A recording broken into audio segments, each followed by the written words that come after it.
艾姐摔下树后，缓了没一会，又爬树上去了，以为笋笋还在壳子手里。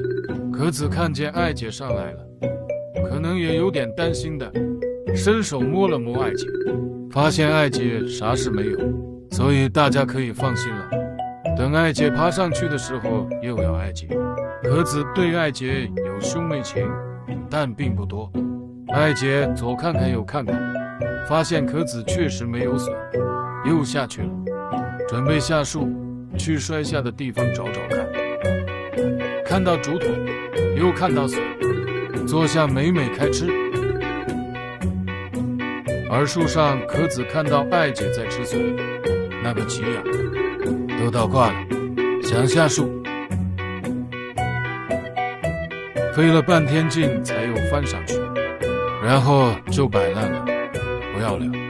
此时的艾姐摔下树的代价拿到的笋就是美味呀，渣渣我都不能放过。